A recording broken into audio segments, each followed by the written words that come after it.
today I'm going to show you how I made this cardigan, which I'm absolutely in love with. I think it's probably my favorite thing I've ever made. So I really wanted to do a great tutorial for you guys so that you could make it too. So this tutorial is very long because I wanted it to be beginner friendly. So I do kind of like hover on some bits for a bit longer than needed, just because if you are a beginner, that might help. But if you do just want to skip past it, I'm not offended. So yeah, you can kind of determine the pace you want to take this tutorial at. You can speed through it. You can go to different timestamps, like just work through it at your own pace. But I wanted to make it beginner friendly so that everyone can make one. If you also work better with written instructions, I've written an ebook kind of pattern to follow as well, which basically has the same instructions as this video, but it's more of a physical copy so that if you don't want to be referring to the video, you can refer to the book instead. But yeah, I've really tried to cover all bases of this. I've gone through what stitches are used, and they're quite simple stitches, but just a few different ones. So maybe it would be good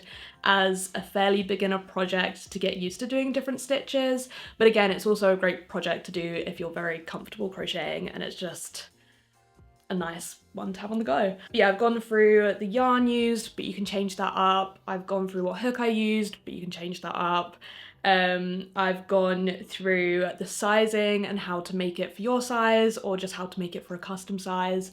I've really tried to cover everything. So yeah, I feel like this video is long enough without me rambling on, so let's just get cracking. So the main stitch of this tutorial is a double crochet, and I'm using the US terms just because they make way more sense to me. But to do a double crochet, you basically yarn over, push through your stitch, pull some yarn back with you, yarn over, pull through, yarn over, pull through. Watch it back as many times as you need. I feel like that description alone won't be good enough, so just watch it back, practice until you get it. We'll also be using a single crochet, which is even easier. We're just pushing through our stitch, pulling some yarn back with us, yarning over and pulling through all of those loops. Again, just watch it back as many times as you need.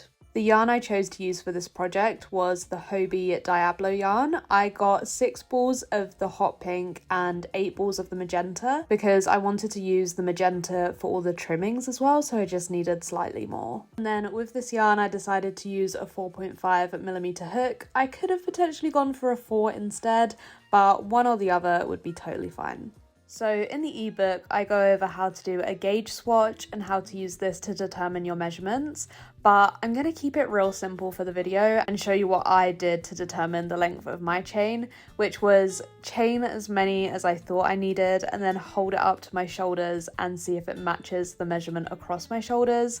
So I want my chain to just kind of go over the ends of my shoulders. I want a nice boxy fit, so I want it to be a bit bigger than the width of my shoulders. For me, this ended up being 48 inches, and this is important if you do decide to do a gauge swatch. Like, you'll need to take measurements and do some divisions. I go over all that technical stuff in the ebook, but it is also as easy as just doing a chain, holding it up to yourself and seeing if it's the width you want. I'd suggest keeping it an even number because this is the back panel and we'll need to divide it into for the front panels, so an even number will just be way easier. But also remember, if you want to do a width of 80 stitches like I did, for example, you'll need to do an initial chain of 81 to account for your turning chains at the end. So when I do double crochets, I like to do 2 turning chains at the end because I feel like it keeps it a bit tighter, but normally people do 3. I just choose to do 2 and that's totally fine. But those 2 end chains will end up being your stitch. So basically you need to chain 1 or 2 extra depending on whether you're doing 2 or 3 turning chains. And then those chains will actually be what counts as your first stitch on your row. So we're going to kick off the construction of this cardigan very easily. After you've done your initial chain of 81 stitches, or however many you've done, including your turning chains, you don't want to go into the first chain of your cardigan, but you want to go into the next one along. If you want to do more turning chains, you'll also want to skip another chain stitch and start in the next one. So this part totally depends on how many turning chains you've done, but if you're like me and you just did 2 turning chains, you want to skip a stitch and start in the next one. But basically what we're going to do for this initial row and for all of the following rows is the double crochet stitch that I showed you at the start and then turning at the end of each row. So I'll show you after the first row how we're going to turn our work, but we're just going to repeat that for 44 rows or however many rows you decide to do. I did 44 because this was the right length for me, but you might want to do more or less. It's really up to you. For my stripes, I decided I wanted to do 4 rows of double crochet for each stripe, but if you wanted tighter stripes, you could do less rows. If you wanted wider stripes, you could do more rows. If you don't want to do stripes, that's absolutely fine. This is totally up to you, but for my stripe effect, I did 4 rows of double crochet for each stripe. So as I said, at the end of each row, we're going to need to turn our work. So after you've done your last stitch on the row, you want to chain up twice, or if you're doing 3 turning chains, chain up 3 times. And then this counts as your first stitch of your next row. So you don't want to then crochet into the top of the last stitch on the previous row. You want to skip one because this chain is a stitch. And this is different from the initial chain because whether you do 2 turning chains or 3 turning chains, you only skip 1 stitch because this chain is your first stitch. You're not making that chain by skipping a certain number of stitches on the initial chain, if that makes sense. If it doesn't, just take my word for it. You only want to skip 1 stitch and then crochet into the next. We then continue this turning process on each row until we come to change colours. So to change colours, we're going to crochet to the end of the row. We're then going to cut the yarn and undo a couple of stitches just to give us some space to work with.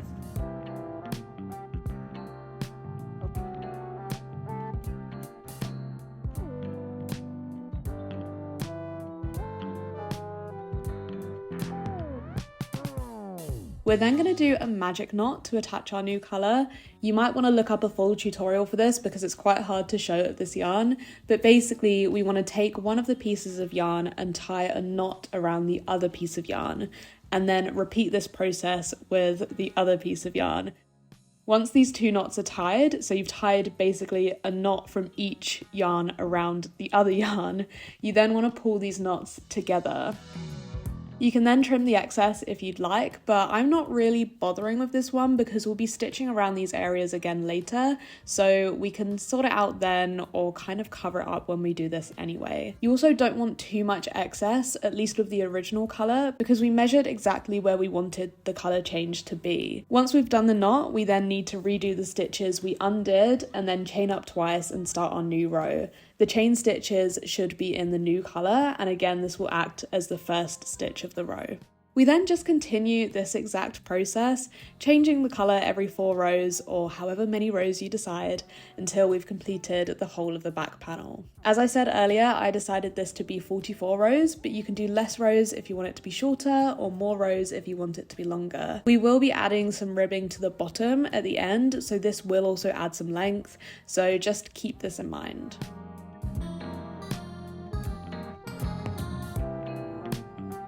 On the last row of your project, you just want to continue as usual, but to finish the row, we're going to do 2 chains. But instead of this being a turning chain, this will now secure our work. You could just do 1, but I like to do 2 to keep it really secure. So you want to pull these chains tight as you're doing them. And then after the last one, you want to cut your yarn and pull this through to secure a knot. And there we have a finished back panel. So we are now moving on to the front panels of the cardigan, which is done very similarly to the back panel, but we're making 2, and we're also going to do a couple of increases in these panels, but I'll show you that when we get to it. To start off your front panel, you just want to do exactly what we did for the back panel, but we're dividing it in 2 because we're making 2 halves as the front of the cardigan. So for me, this was 40 stitches long, which meant that I wanted my initial chain to be 41 stitches. But again, you work this out depending on your measurements and how many turning chains you want as well at the end. And then to start off, we're just going to do exactly what we did for the back panel. So just doing rows of double crochet and turning our work at the end of each row.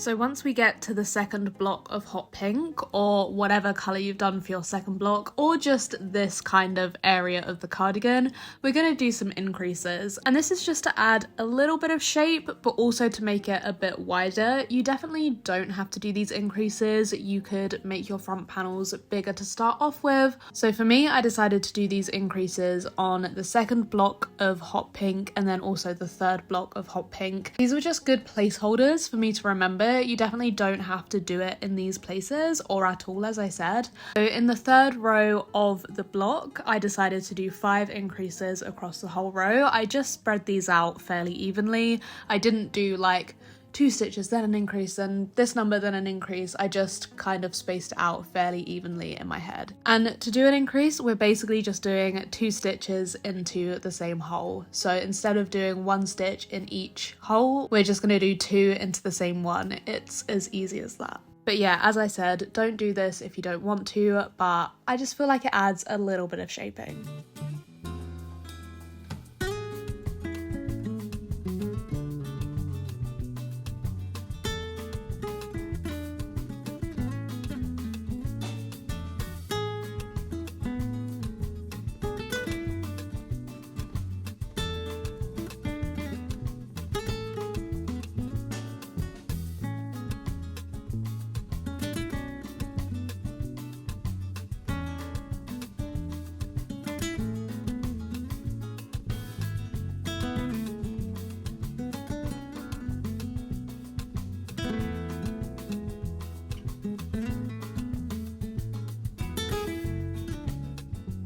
So here you can see what I mean about the shaping. It just starts off a bit smaller and fans out a bit wider, but you can totally keep it as the smaller size and just keep it as a square, or you can make it a wider size and keep it as a square. But yeah, this is what I mean by the little bit of shaping.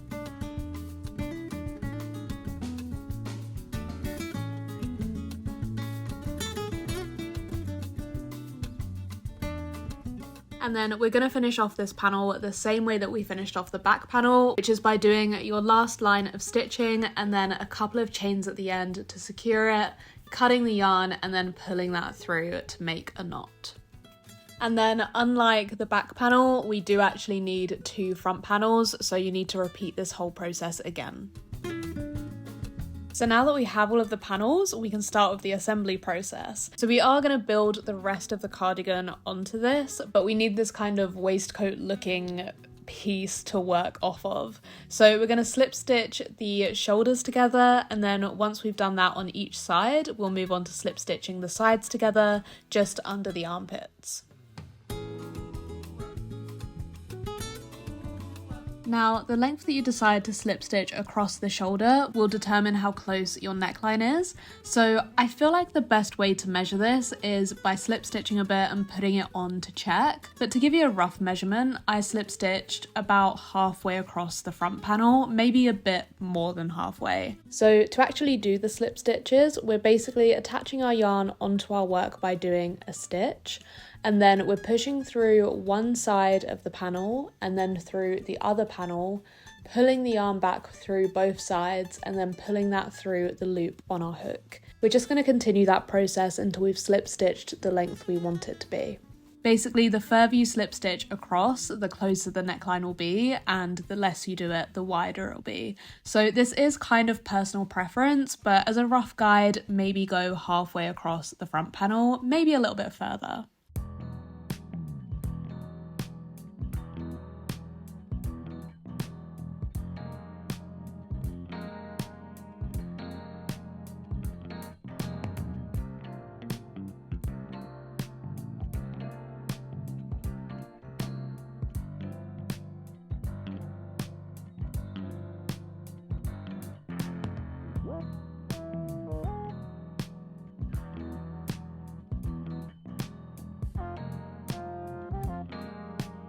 And then we're going to finish off our stitches the same way we always do by doing a couple of chains, cutting the yarn and pulling it through.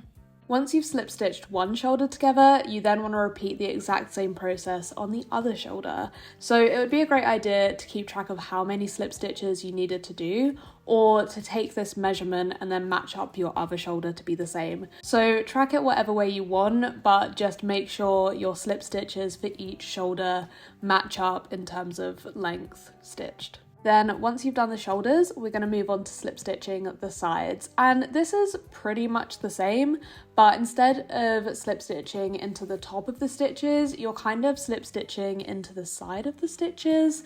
And I tend to do 2 stitches for each double crochet stitch because a slip stitch is shorter than a double crochet, but you could just keep it a little bit more loose and do 1 slip stitch for every double crochet stitch, if this is making sense.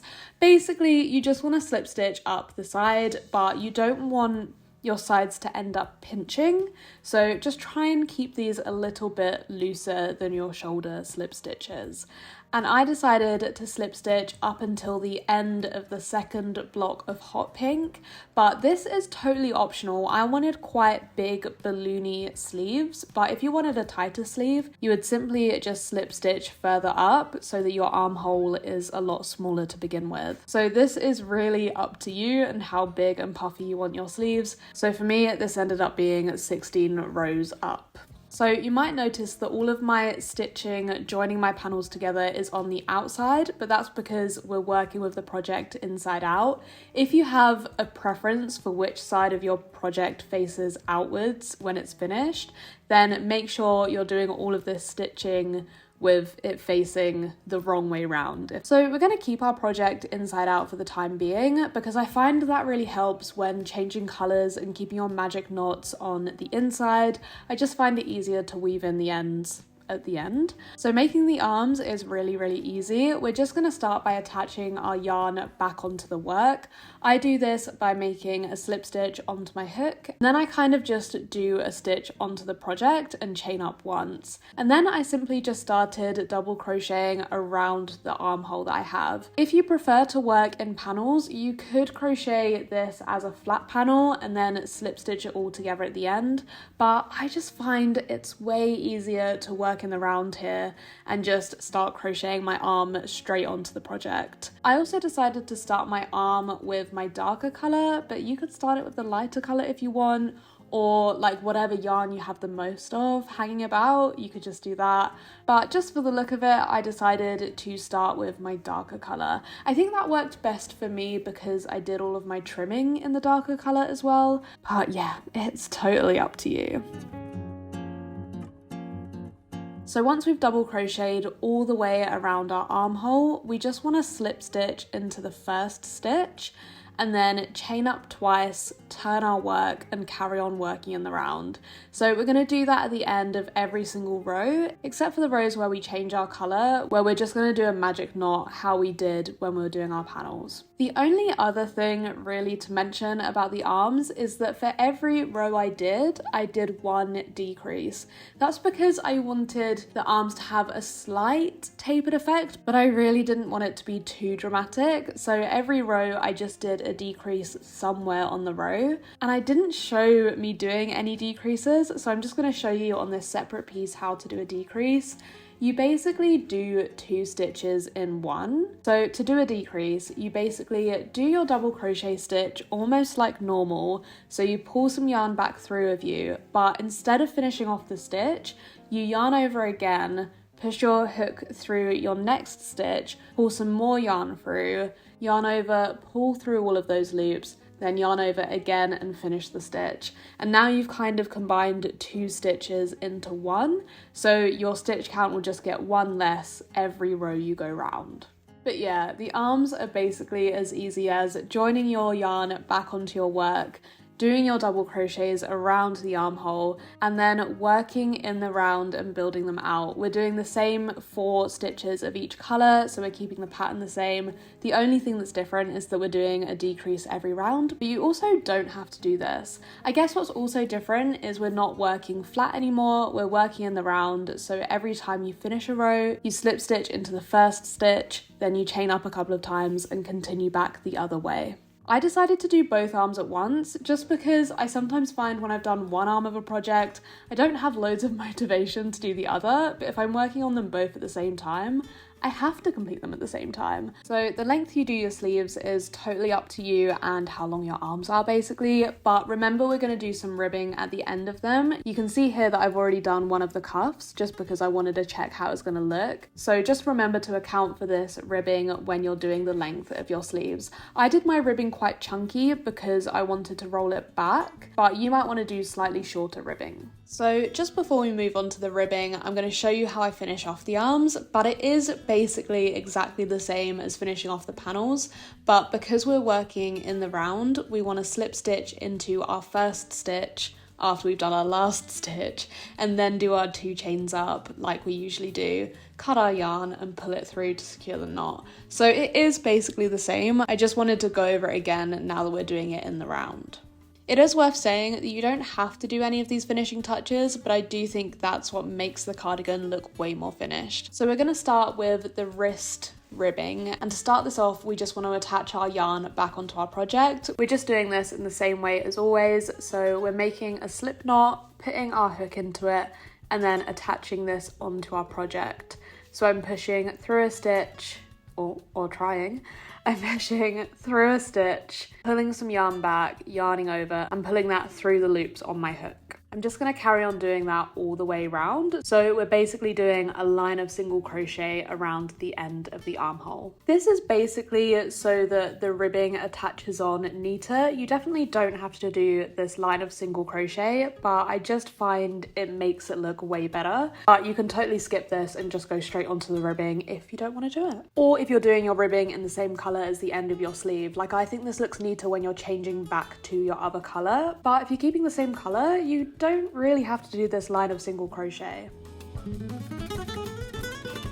So once we've completed our loop around the end of the armhole and we've slip stitched into our first stitch to complete the row, we're going to chain up 21 stitches because our ribbing is going to be 20 stitches long, so we need 1 turning chain. This is totally up to you. You can have shorter ribbing or longer ribbing, but I decided to do 20 because this is long enough to have it completely down or rolled back 1 without making the arms too short. So once we've done our chain, we then want to single crochet back down the chain towards the cardigan.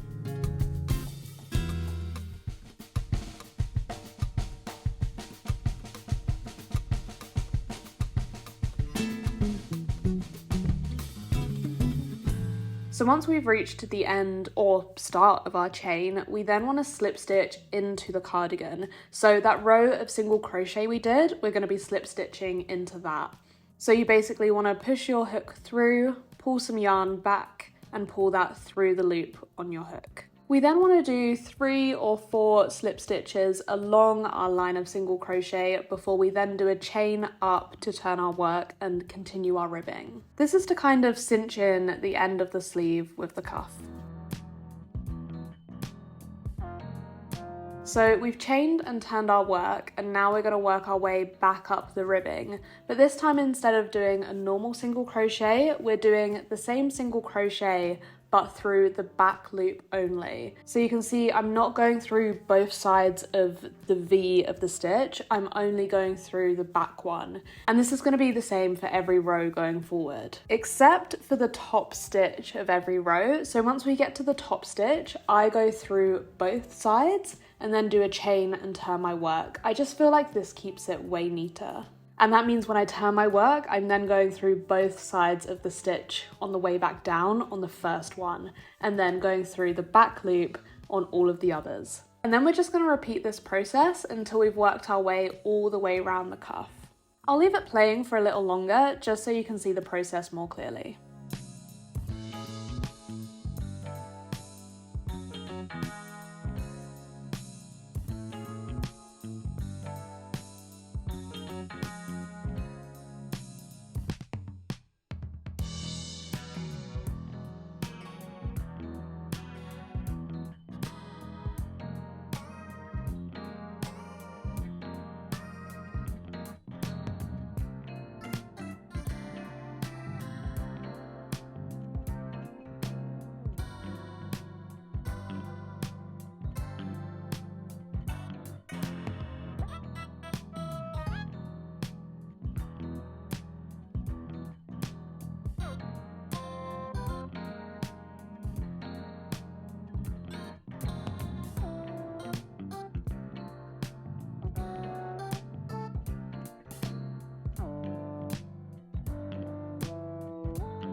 So here we're just moving on to our last row of ribbing. If you wanted to, you could totally slip stitch these up now and finish your work at the end of the cuff, but I like to do one last row of ribbing upwards and then slip stitch from the top back downwards so that when I'm weaving in my ends, I've got more work to weave it into, if that makes sense. But yeah, once you've made it to the top of your work, or if you decide to do it from the bottom up when you've made it to the bottom of your work, you then want to slip stitch these sides together. So I'm pushing my hook through one side and then pushing it through the other, pulling some yarn back through both sides, and then on the first loop I actually yarn over and pull this through the loops on my hook, but on all of the others, as you'll see, I just push through both sides, pull back, and then pull this loop back through the loop on my hook. It's a lot of loops and a lot of pushing and pulling your yarn through, but just watch the motion that I'm doing. I'm just pushing through my stitches, pulling some yarn through, and then pulling that through the loop on my hook. And then you basically want to do this all the way down the row until you make it to the bottom.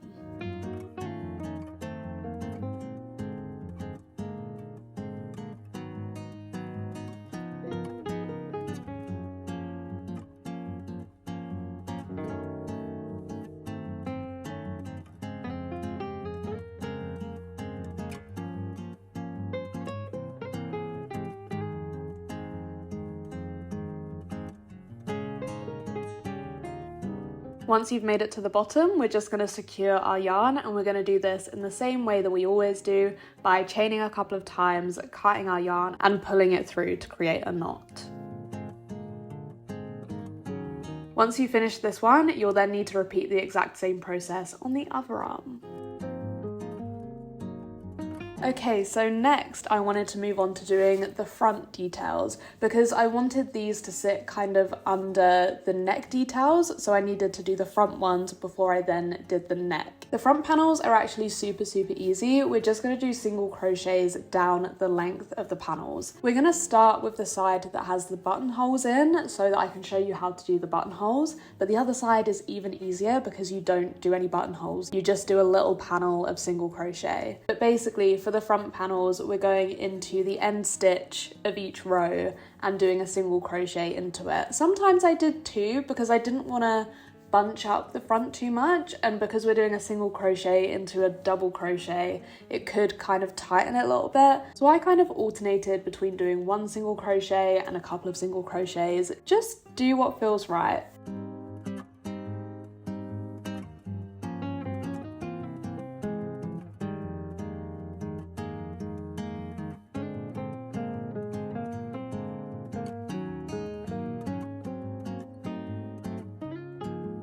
So once we reach the end of our line of single crochet, we then want to chain up one and turn our work. And then we're just going to repeat this process, crocheting up and down for 5 rows.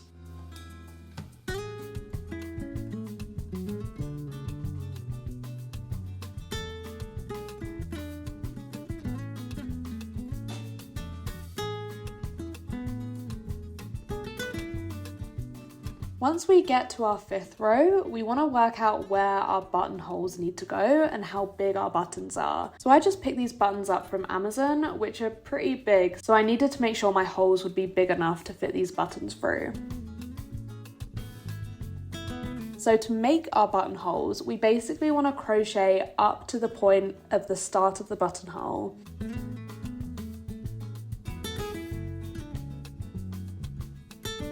And then we want to chain a number of times that we think will fit our button in. So for me, this was 3 times. And then you want to skip 3 stitches along your row of single crochet and then attach your yarn back on to the 4th stitch. So you can see here, this has made a hole for my button. We're then going to carry on single crocheting up until our next buttonhole, and we're going to do the exact same thing.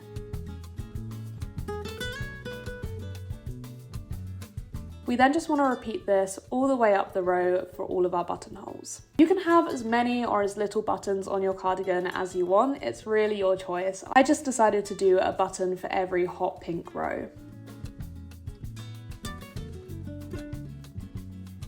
So these buttonholes were on our 5th row, and I still want to do 5 more rows after the buttonholes because I wanted quite chunky detailing at the front of my cardigan. But you totally don't have to do as many rows as this if you'd rather have quite thin detailing at the front. But you just want to place your buttonholes in the middle of this detailing, or not if you actually don't want to do that, but I find it looks best if you do.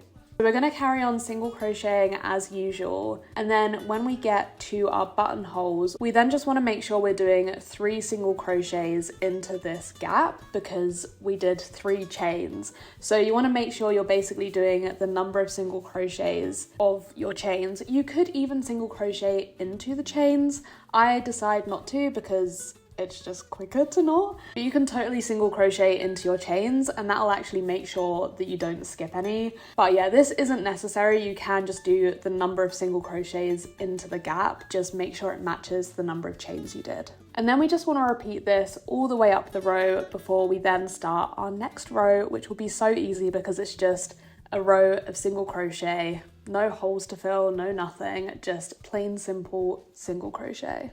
And then we just want to crochet up and down until we've reached our total of 10 rows. And here you can see it has a slight ribbed effect because we've done single crochet but vertically. So I really like how this kind of matches in with our arm cuffs.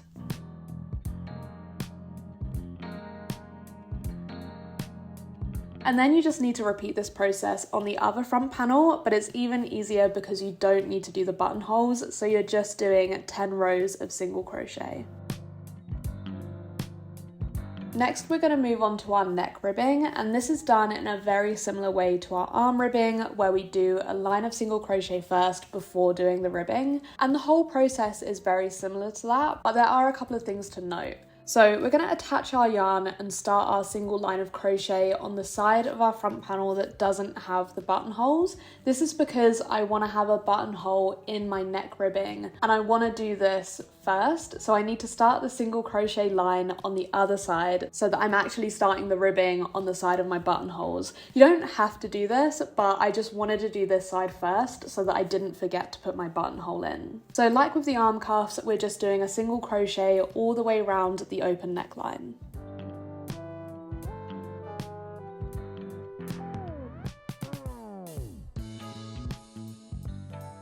Once we get to the other side, we're then going to chain up for our ribbing. I did 10 chains, or I did 11 so that I'd have 10, but again, you can change this to be more suitable for you. So my neckline was actually quite high, so if you wanted a lower one, you'd only want maybe 3 or 4 chains. Or if you wanted an even higher neckline that you fold over, then you might want 20 chains. And then we're just going to do our ribbing in the same way we did our arm cuffs, where we're single crocheting back down the length of our chain. Like with the arm cuffs, when we reach the end, we're slip stitching into our line of single crochet, but this time instead of doing 3 or 4, we're doing 2, because we don't want to cinch in this neckline. We want it to kind of lay as it was, whereas we were trying to cinch in our arm cuffs, which is why we did more slip stitches along the bottom of it. We're then just going to continue the process until we reach where we want to do our buttonhole. And you'll know where to do your buttonhole because you can kind of line it up with the rest of your buttonholes.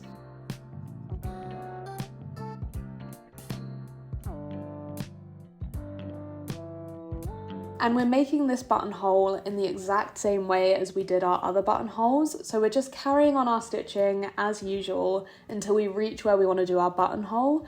We then do 2 chains. I actually decided to do less chains in this ribbing bit than I did further down the cardigan because I find this bit a little bit stretchier than the rest of it. So I didn't want to make it too big and then the button would just fall out of the hole. So I did 2 chains and then just continued with my normal ribbing stitch after skipping 2 stitches.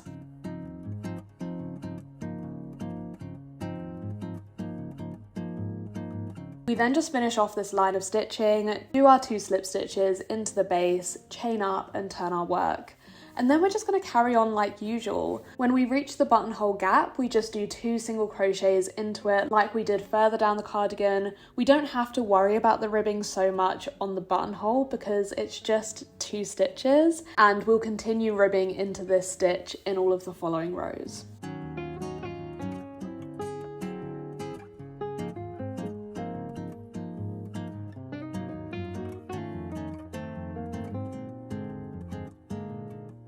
So then we just want to continue working our way around the neckline. We're not doing any more holes or any more gaps. It's just 10 stitches of ribbing up and down until we reach the other side.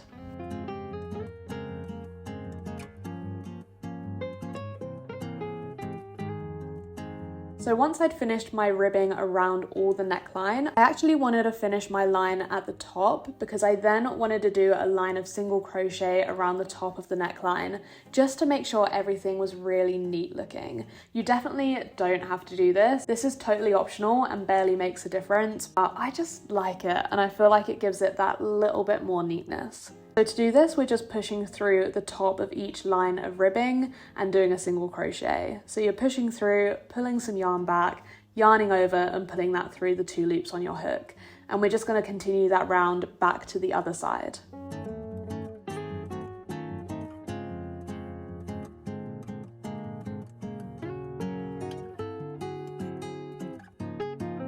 Once we reach the other side, we're just going to do our standard 2 chains, cut the yarn and pull it through to secure it.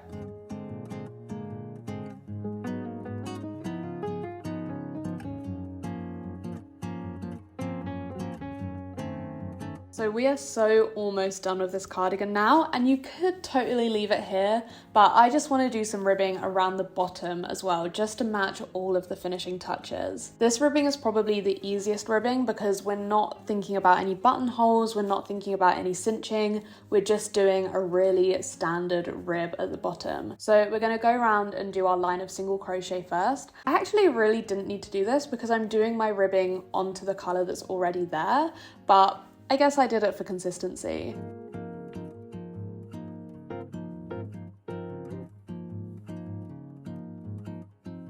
So once you reach the end of your line of single crochet, you're then going to chain up, ready to do your ribbing. And this ribbing is going to be done in the exact same way as our neckline ribbing, where we're not cinching it in at all. I did this row of ribbing a lot shorter than my other ones. I think it was only about 4 stitches, so my initial chain would have been 5 to include my turning chain. But I basically didn't need this one to be very long because my cardigan was already at the desired length, and I wasn't needing it for any particular detail, so I was mainly doing it just to match in with all of the other finishing touches, so I just decided to keep it quite a short row.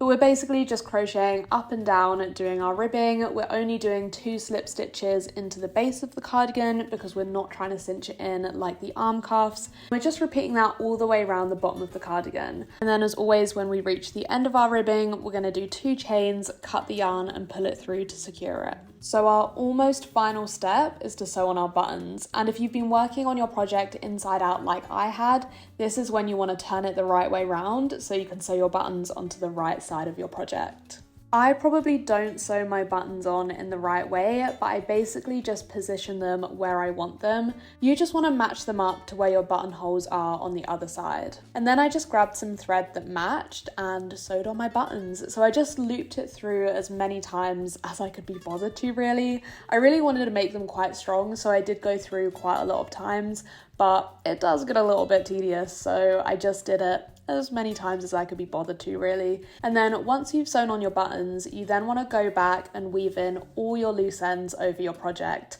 I still had quite a lot because I don't really weave in my ends as I go, but I totally should because I hate getting to the end of a project and you've still got to weave in all of those ends. So if you're smart, you might have done this as you went along. I am not, so I had to do this as my final step. And then we have a finished cardigan.